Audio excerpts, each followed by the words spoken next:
Hello all, Alison here, welcome back to Words and Pictures for another few minutes of fun. All being well, you will have already seen what I'm making today on my Instagram or even on my poor neglected blog, because it is one of my projects for October 2024 as guest designer on the Simon Says Stamp Monday Challenge. And the theme for this second week of October is spooky with a touch of purple. I'm always more than happy to add purple when it comes to autumn. For me, it has that quality of dusk and dawn, those liminal times of day as you're moving from night to day or day to night.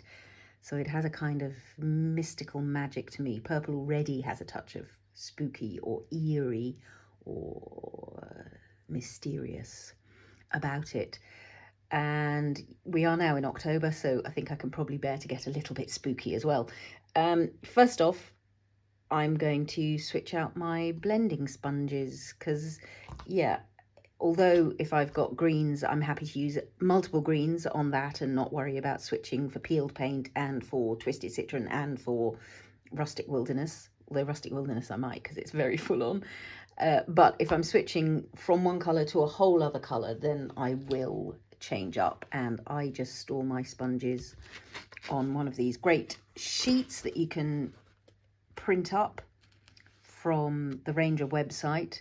I'm also about to do some fresh labelling of all my inks. You can see I originally did my own labels on label paper and ink them direct from the pads, but I decided I'm just going to go with being neat and tidy, and I've printed out from the Ranger website these brilliant sheets that I've printed onto label paper, so with any luck I can just cut them and stick them straight on. So this is another one of those, and then I've just put little half Velcro sticky pads on the sheet, and then I can switch in and out my sponges. So I definitely want some Villainous Potion on this. So this, who knows what this is? Oh, it could be even be peeled paint, so that can go back on there, that can come back on here. This one really is kind of past it. The broken china, that really needs a new one altogether. And I was after the shaded lilac, but I don't know. Are you shaded lilac? Yes, you are.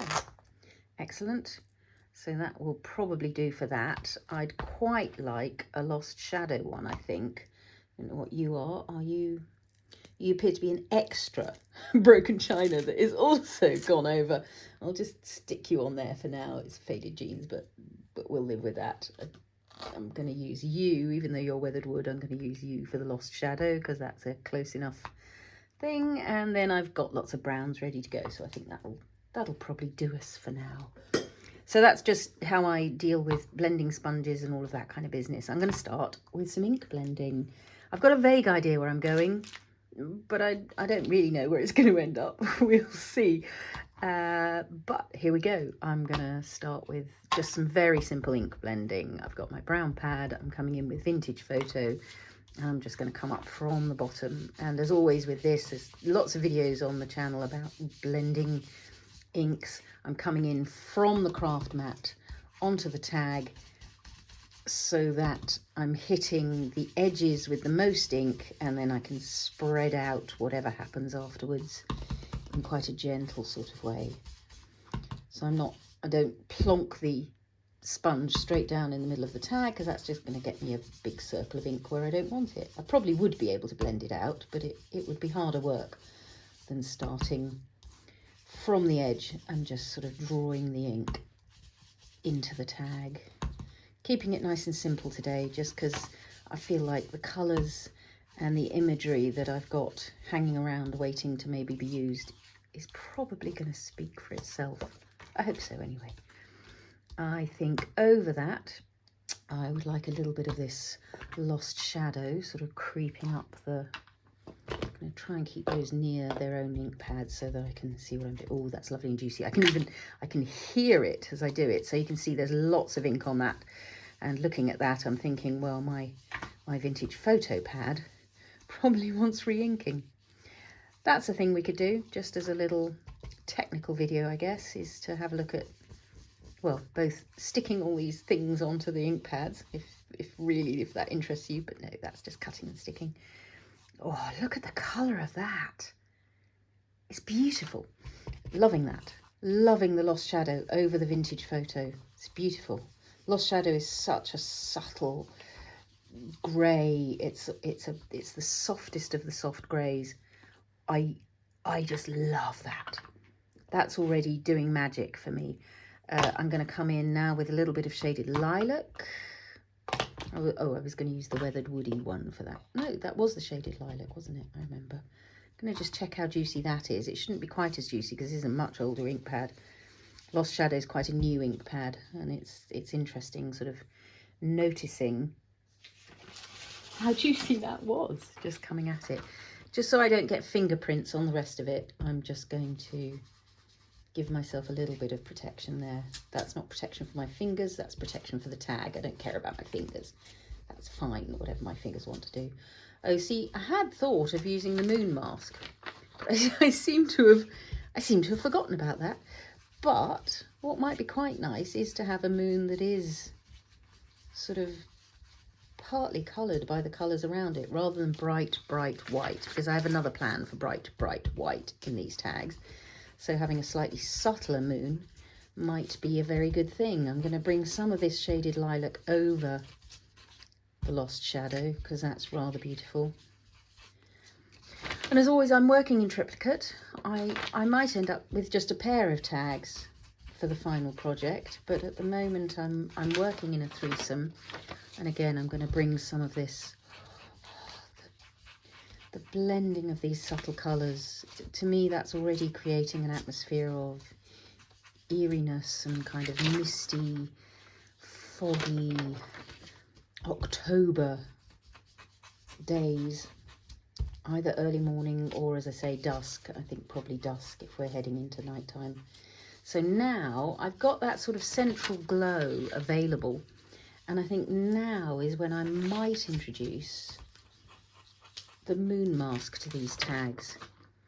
I'm probably going to come up with some darker colours from the bottom at some point, but right now let's grab a moon mask or two. I think we might work with the smaller one and the medium-sized one. I don't think... Do I want the big one involved?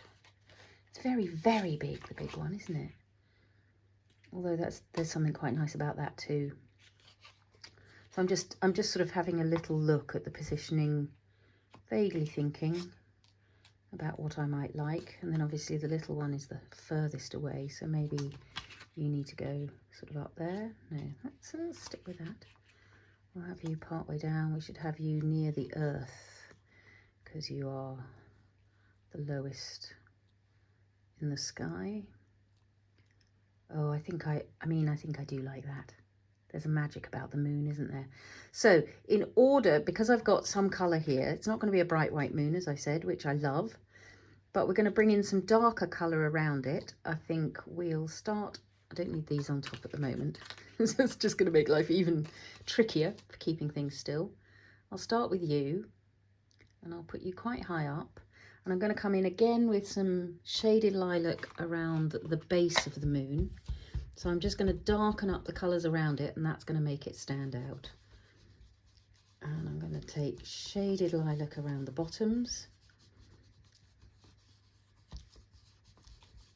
Oh, I'm in love. I'm in love with this gentleness. And I'm going to take some subtle Villainous Potion. So I'm going to rub it off a little bit and just build this up in layers, because Villainous Potion is a massively strongly pigmented ink. So I'm just going to let myself be quite gentle with that, and rather than going direct from the ink pad, I'm going to bring it in gradually off the craft mat there. Let's have a look at what we've got, and I'm just bringing a little bit of that into the edges at the bottom there. So there's my moon. Magical, shady, dusky moon. Very happy with that. Grand. So similar thing over here. Start with the shaded lilac, bring it in from the bottom to just get that extra sense of where the moon begins. Bring it in from the sides and take it down a little bit. Bring in some more around this top edge before we then add in just a little bit of this Villainous Potion.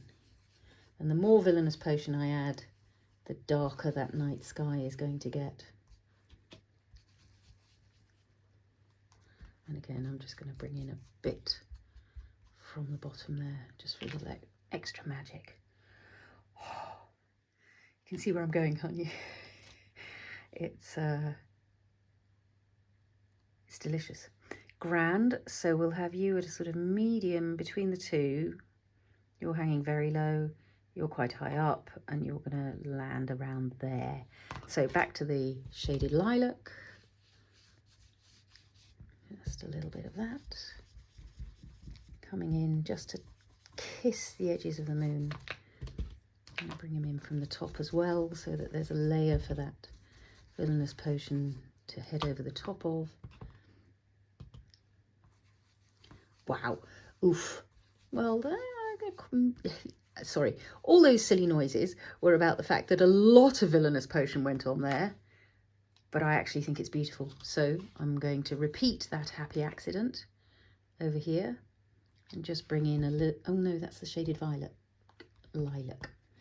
Let's bring in some more Villainous potion, and that's properly fulfilling the add some purple instruction. Yeah, like that. And let's add in a little bit more over here as well.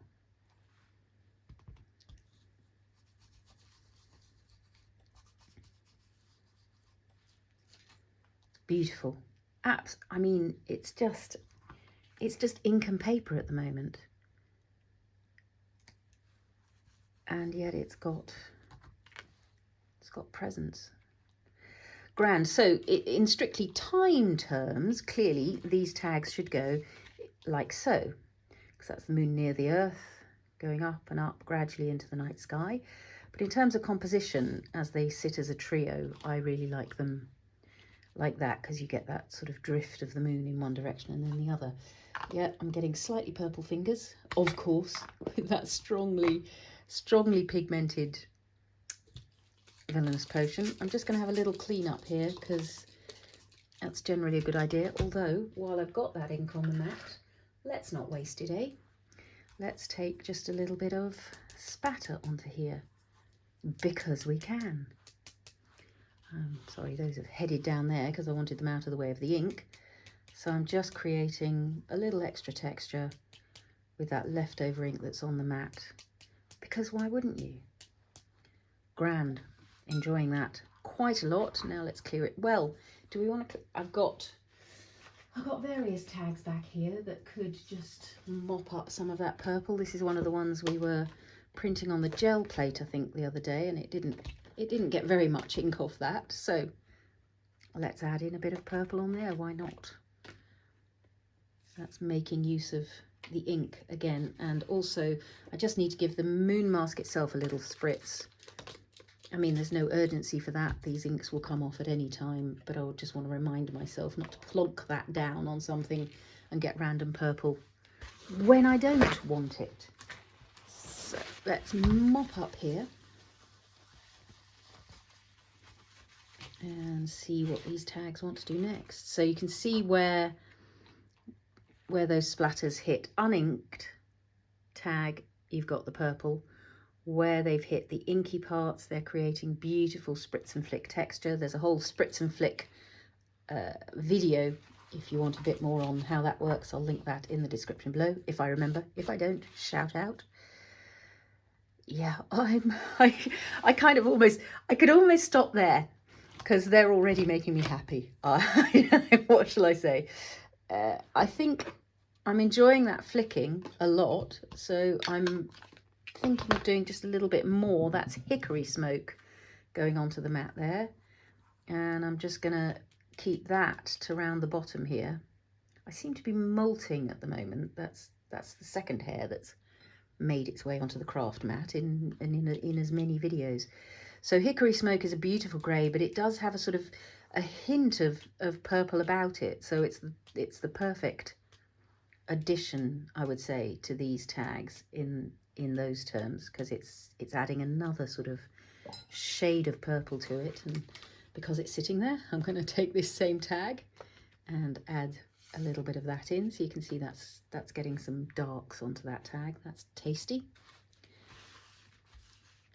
And rather than let that dry fully, I think I'm just going to pick it up a little bit, just so it becomes slightly more subliminal texture. I'm going to give those a quick blast with the heat gun, because I want everything nice and dry before I go on to the next layers. I'm just knocking back some of those splats in the moon itself, because they were just a bit too much for me. I want them a bit subtler, because we also want to be going in with the moon texture. Anybody who's seen the moon tag video, you've seen this in great detail, so I'm not going to talk about it a lot. I'm just going to do it, and I think I'm going to do it with maybe hickory smoke. So again, I'm working in terms of harmonious colours. So let's take the medium-sized first. I'm going to use my Lost Shadow Weathered Wood. Well, actually, maybe I'll start with Lost Shadow and see what that gets me, because that might be enough. Don't want to overdo it on these tags because they've got a lovely subtlety about them so far. So let's take Lost Shadow and see. Yeah, it's plenty. It's plenty.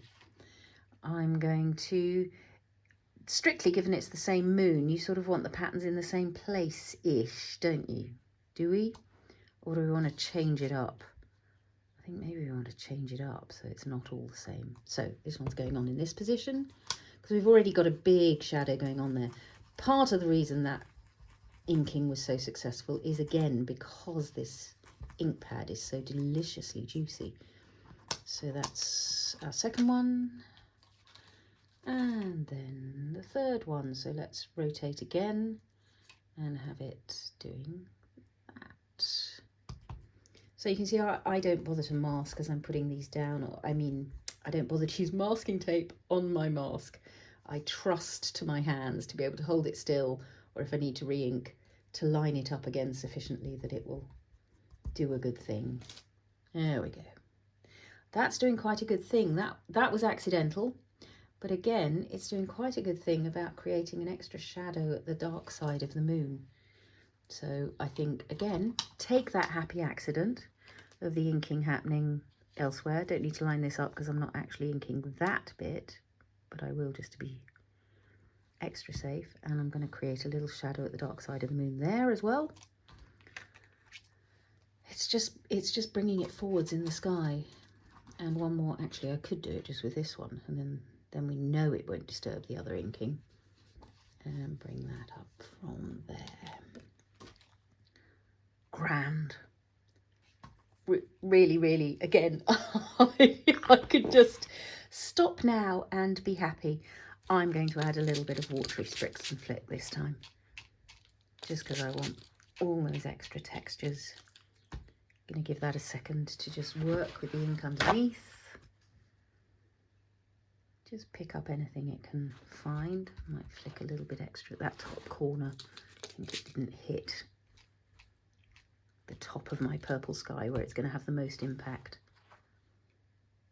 And then just in with a piece of paper towel.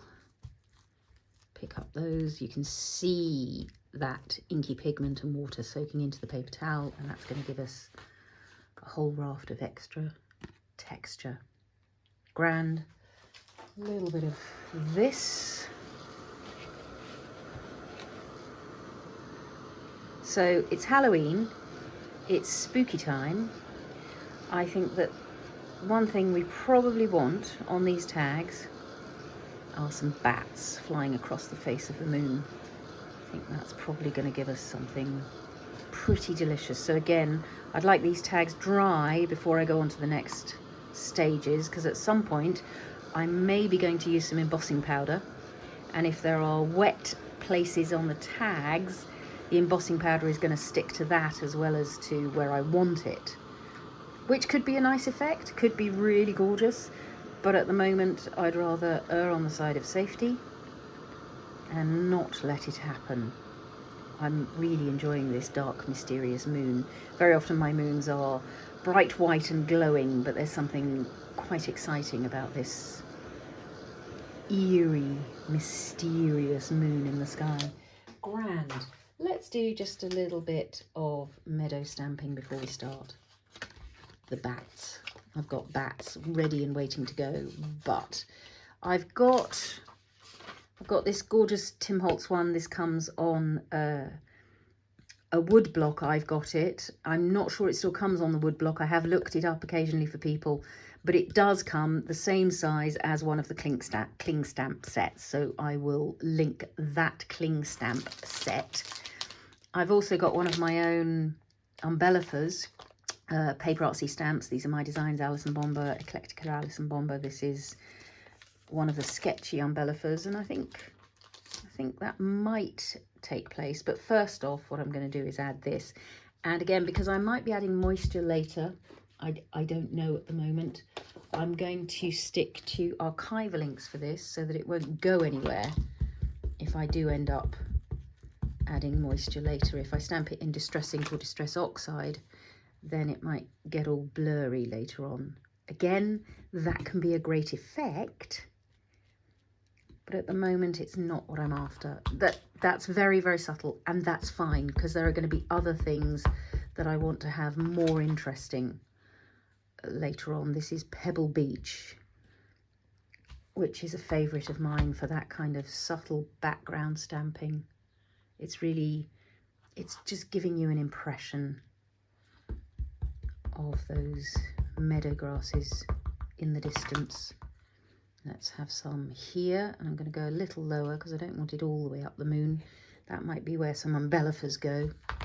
Again, keeping it really subtle against that background.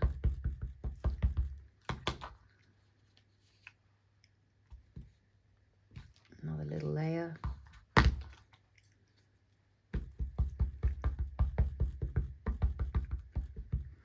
Good inking. Let's take it up the side here again. I absolutely love this stamp. I've always loved this stamp. I think it's been quite an influence on some of my own stamp designs. It's a beauty. Just get those layered grasses, and you can reposition so you get slightly different angles so that it doesn't look like a repeat stamping. It's just really subtly done. And then to build up those layers, I'm going to do maybe one stamping of it using, where is my watering can? So this is a slightly darker grey. The Pebble Beach is really what I would call a greige, neither grey nor beige. So I'm going to do one layer that is just going to give us a little more detailing and a little more depth. Going in at an angle. There it is. Lower down, and just creating that sort of sense of meadow grasses for days. And one into here. Grand. Again, keeping things subtle. You can see that's all got all over the craft mat, but that's fine because this is a silicone craft mat. That's all going to be clean offable. If the archival doesn't want to clean off, then a little bit of rubbing alcohol will absolutely do the job for you. Is this enough for me? Do I want to clear emboss that? No, I'm gonna stick to my guns. I'm gonna stick to the subtlety of that and just let it be part of the background. Bats. Time for some bats. Where did I put the bats? Oh look, I think they're over here. So this is the great Scarecrow set, and it's them that I want. It's got a moon of its own, but I'm moon masking for today because the moon mask gives me great joy. Let's pop this on here. And this I do want dark because I want them showing up. I might even go so far as to go black for the bats. It's pretty rare to see me stamp in black, so make the most of this moment. So we'll have them sort of over in the distance, over here, I think, heading up that way. See all those decisions about where they're going to go. Magic. Magic. We'll have them maybe somewhere in the foreground over here, and this is going to be a sort of double stamping, because if they're flying there, I need that swarm of bats to start here. Great. And then over here, Let's have them flying. Need them upright.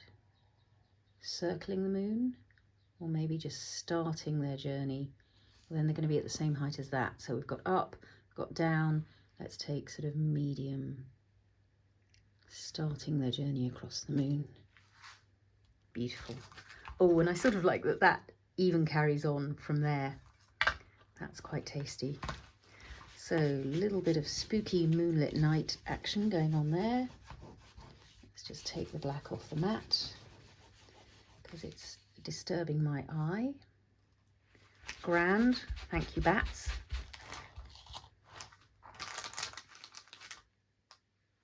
Pop that over there. And I'm just looking. So this is a really important part of the process is also the looking, because that's the moment where the tags may tell you something about what they want to have happen next. I also really like them now in that order of the moon drifting up the sky because of where the bats are positioned. So that works as a setup. That works as a setup. That works as a, oh look, so that way it joins up with that one, that way it joins up with that one, and compositionally that's all very satisfactory, very satisfying. Let's see.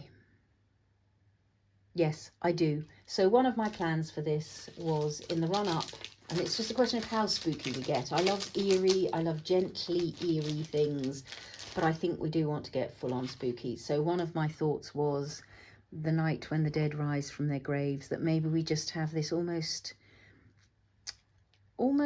not visible, well, I don't mean not visible, partial parts of that reflection of the dead rising from the grave. And my plan is to emboss this in white embossing powder. So where's my white embossing? Opaque bright white. There we are. Wow, embossing powder. And again, I really don't want my white powder clinging to my black bats.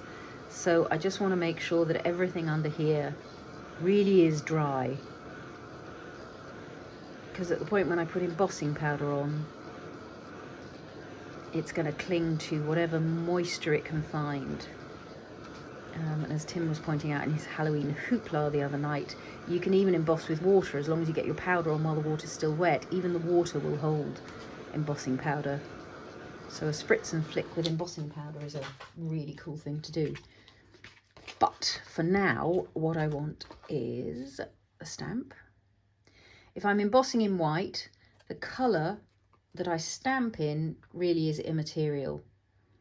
But again, I'm going to make sure I stamp in archival, just because I feel like that gives me a finer image for the powder to stick to. When I stamp in distressing or oxide, they're a bit juicier, and so more powder clings to them. And if you've got a really intricate stamp like this one, you risk blurring some of the clarity of that image.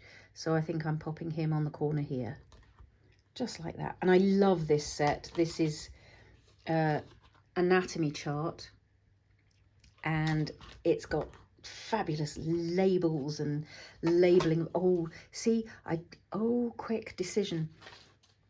I quite like him like that, in a sort of subliminal way. No, it's going to be the white. So distress ink or embossing ink stay wet for longer. That's their advantage when you're embossing. If you're using archival, you need to get your powder on fairly rapidly. But as you saw, it gave me a bit of time to be indecisive, but not much. There's just some little bits of powder clinging in places where I don't want them, so I'm just encouraging them to depart. Do I want all this labelling around the bottom? I think that is part of the stamp, but maybe I don't want it. I don't want that bit of writing just so present. I'm perfectly happy for it to be grey, but I don't think I want that whole jawbone line disturbed by the writing. Grand, happy with that. So this goes back into the embossing powder pot for further use. And we'll heat these. I think I'll show you this one heating. The magic of an embossing powder. These little granules of plastic now melting together will suddenly become much brighter white. You can see it just happening at the corner there, and it's going to travel across, melting, melting, melting under the heat tool.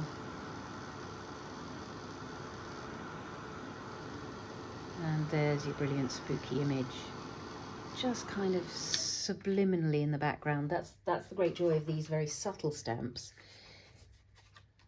Very fine detail is that it's not an image that's sort of completely stealing the eye from those beautiful backgrounds we've been making.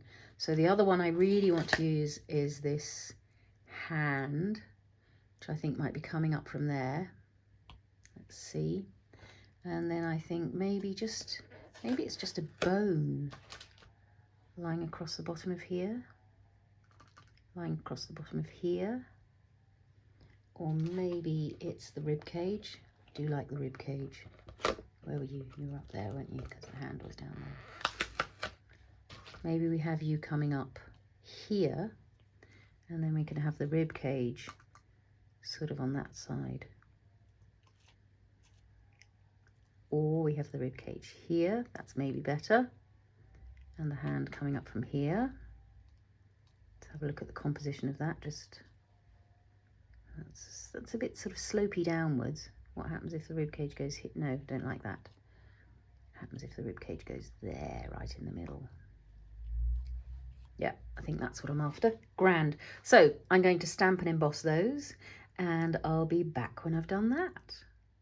There we go. So we've got these almost subliminal bony elements that when you glance at it, they wouldn't necessarily, apart from the skull maybe, be the first thing you notice. Those little rib bones encaging the lungs, if they were still there, the little fingers kind of creeping across the tag. And I'm really enjoying that sort of subliminal spookiness going on there. I think I want to bring just a little bit more dark up from the bottom here, and I'm wondering whether it's as simple as some slightly darker stampings of this just sitting quite low. I think it might be walnut stain, not entirely sure. We're going to find out right now, and you're going to find out with me. Maybe it should be hickory smoke. No, I'm going walnut stain because I do love brown and blue and grey. See, even that's something to do with the lost shadow in the background, I think, which has got more presence than you'd expect from such a pale colour. But let's do another of those. Yeah, it's just creating a bit more weight at the bottom here, which I think is useful. I'm going to do some inking coming up from the bottom as well, but I think I rather like that sense of the bones hidden among the grasses. Just a sort of subtlety about that. So it's not full on, grrr, I've got skeletons in the garden, which I haven't. Just like to point out, I haven't got any skeletons in the garden. And I'm sort of quite tempted to pop in some of my own umbels. I'm just gonna sort of try and look at what I think of that. Yes, I do want to, and what's more, I want them quite present. So I'm going to go with quite a bold move and go scorched timber. Maybe ground espresso. No, scorched timber. Let's see. It's in some ways scorched timber can be even bolder than black. So what I might do is just stamp. Well, I've got this tagline here, see? So I might just get myself 2 for the price of 1 and have a look at the scorched timber on there just to give me a little idea. See, it's really, really present. Loving that on there, by the way. Maybe a secondary stamping. Let's see what a secondary stamping gets us, although this is different paper, so that will be different. It's a secondary stamping, isn't it? So what I can do is ink this up again. Go for another of these on the side here, maybe because they're coming in from the side, and then go for one secondary stamping that's going to hit the moon up here. Yeah, it's another layer. It's another just kind of nod to dusk and dawn and moonlight. I don't know that I want many more on there because that's going to be overdoing it. So I just need a blank piece of stamping paper. Use the one we were just using to catch our embossing powder. So a little stamping on there to take some of it off. And then this one is definitely going to go this side. I know where I want that. Which means given I've got two on that side, I probably want one coming up through the ribs here. Through the ribs. Brilliant. But that is what I'm after. I'm after that kind of now you see them, now you don't, which is very often the effect I'm after with what I'm doing. That although the layers are really, really complex, at first glance, your eye is not troubled by them. Oh, see, I'm loving how that works. So the emboss acts as a resist. We'll do a video about resist embossing at some point because we haven't, it's on my list, just haven't got to it yet. So we'll do some full-on embossing resists sometime quite soon. So you can stamp over it with a distress ink, or actually with any ink, pretty much. And it's this image, the white embossed image, that will take precedence, even though we put it on first. That's making me really rather happy. Very glad I did that. So much so that I'm feeling the urge. It's dangerous to start with meadowgrass stamping around here because I'll never stop. I want just another little stem of that lower down. Yep. Yes, which means I need it over here as well. Balancing acts. So inking up. Just removing some of that ink so it's not quite so full on, and I'm going to come in from this side down there,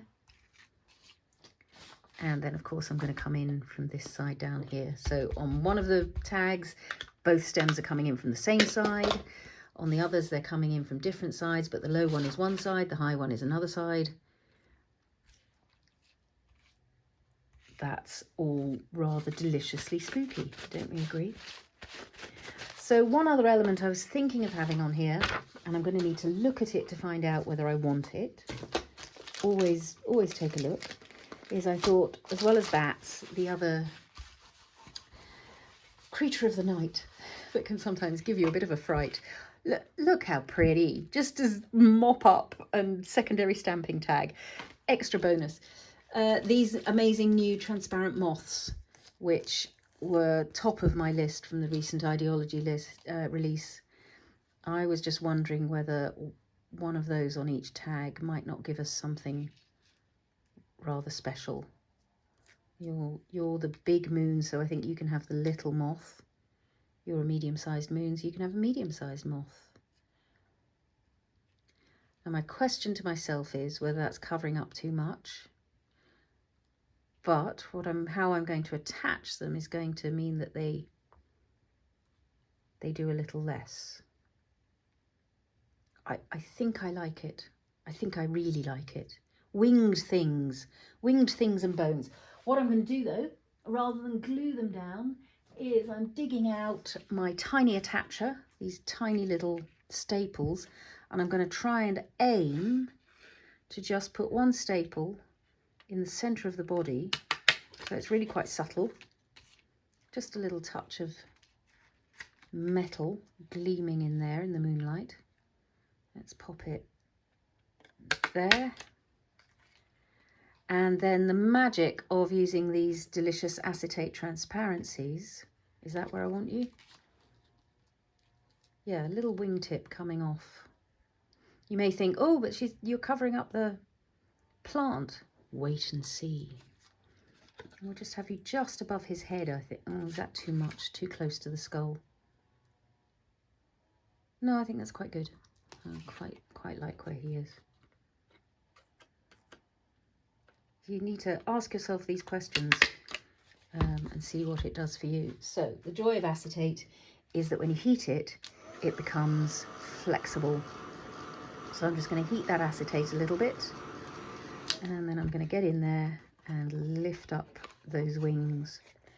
And then, because I don't mind burning my fingers, I'm going to heat again, just to get it to the flexible point. Mine's a very old heat tool. If you've got a brand new one, watch yourself on this game, because it will be very hot. And if you can get it to the right consistency at the point when you lift them up, you'll be able to get it to cool in that new position, all heated. So I can heat first of all, just softening that acetate a little bit. You can, I don't know if you can see the wings just started to lift up there.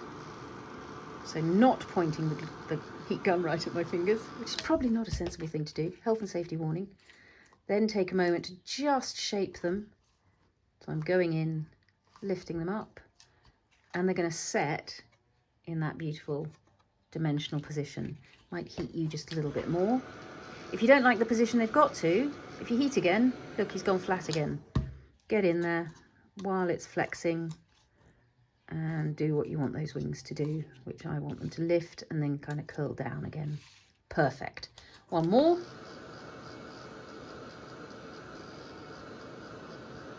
Just can see the wings start to flutter a little bit, which is spooky in itself. And then get in there, remold while it's still got that slight heat flex. I don't want those wings sticking up quite so much at the edges. So you see you can heat, he'll go back to his original shape, and then get in there. And I want those wings curling down again at the edges. Oh, that makes me really happy. Maybe it's just me. Joy. A little bit of white spatter. Gonna need some words. But other than that, I think we're pretty much there. I'm going to go and get some word stickers out and have a little think about which word stickers I want. But just before I do that, I'm going to put a little bit of, don't know that we want full on white, so I'm going to go with a bit of chalk. So this is Fresco Finish PaperArtsy chalk paint in the colour chalk, which is more of a sort of bone white than the full on snowflake that I often use.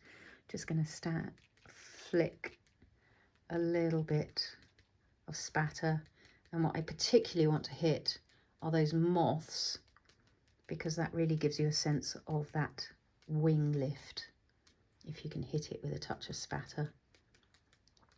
And again, it's that magical, mystical, I don't know, moon dust, but it also does that wonderful thing of creating movement and randomness in a way that, for me, always brings a tag to life. So off to find some word stickers, and I'll be back when I've chosen them for the final stages. Back in a sec. Grand, so we're almost there. I've pulled out some little phrases from this sticker book, Curiosities, which again was a Halloween limited edition. All the Halloween ideologies are specific to the year, but there will always be similar, beautiful, amazing things. There are Halloween clipping stickers, of course, which also provide amazing phrases drawn from actual books. So you get different fonts, different colours of pages. Just, I mean, so good to add just a little bit of wording. So the words I've pulled out are, my heart still drew me there. Take the dead dry bones, which seemed appropriate. Haven't quite decided which one's going up and which one's going down. In the dead of night, which also seemed pretty on the nose. I stilled my beating heart, maybe somewhere there. Again, these are temporary positionings, so we'll play together with that, where those are going to go. I'm already thinking maybe not that side, but let's get the third lot on for now. And finally, the silence of the night. Dig in the cemetery, which seemed appropriate with all these bones coming up. So that's not bad. If the tags are in this position, you get the words going up, up, up, whereas the moths are going up, down, middle. The moons are going middle, up, down. So that's pretty effective, really, as storytelling in terms of how those words move. Of course, when you then swap the tags around, different things happen. So I think I'm going to go with that. I'm going to go with those instinctive first placements. Obviously, these are stickers, but I always find it's worth just a little extra assistance on the word stickers just to make sure they're really going to stay put. If they're going onto some paper, just plain paper, that's absolutely fine. They're going to stay put. But because I'm putting them over embossed textures, they're going over ink, they're going over different kinds of ink. So one bit's distress ink, there's archival ink. It does just tend to maybe make the adhesion a little trickier. So I find some extra glue is a good thing to deploy. I'm going to make sure that this goes above this flower here, but I'm thinking I want maybe long short that time.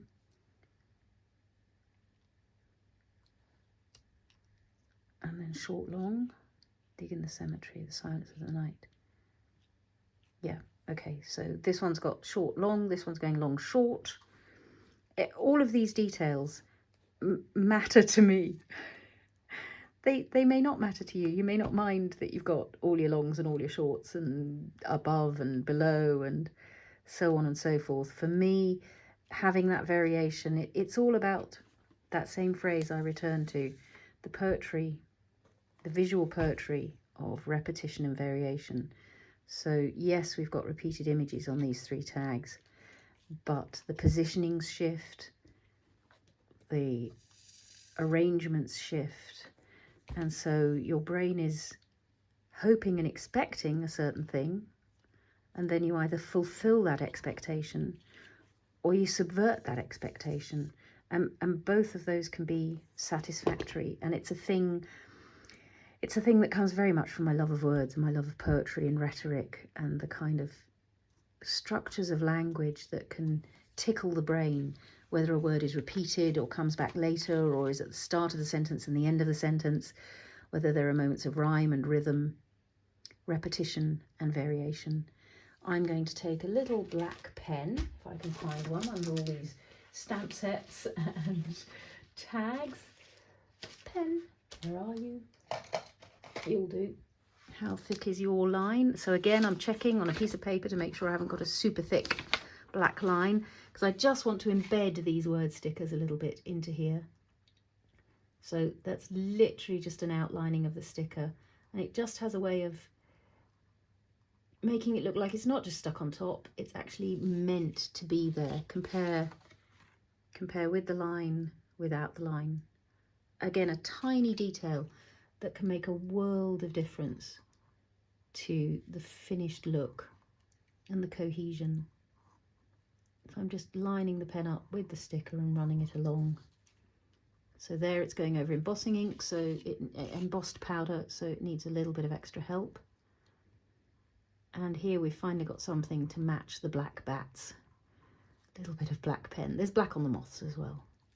So I now have a question for myself. One thing I quite often do with tags is give myself a little border that again just draws the eye in, but I'm not sure these want it. But I think what they do want is a little bit of scorched timber onto a very dark blending sponge.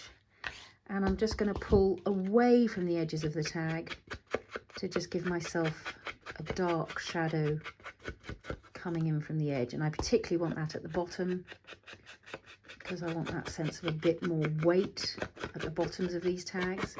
So I'm coming a little further onto the tag with that. And again, just take a look to compare for yourself how that manages to draw the eye in. Just a subtle little edging. Scorched timber is my new black. As I said, I hardly ever use black. It's just not something, it just doesn't feel like me. It's really interesting. It's been right from the very start.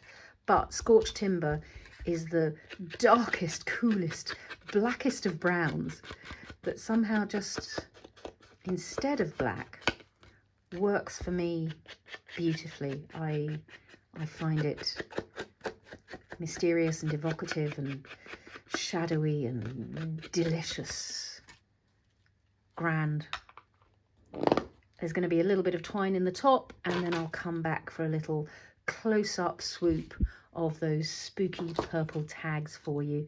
I hope you've enjoyed seeing those come together today, and if you've enjoyed it, do give me a thumbs up, leave comments or questions down below. As always, I'll try to leave as much information as I can in the description below the video, as well as links, of course, to the Simon Says Stamp Monday Challenge, which is a great place, even if you're not doing it this week, to play along, find tons of inspiration, and potentially win a shopping voucher to go shopping at Simon Says Stamp, of course.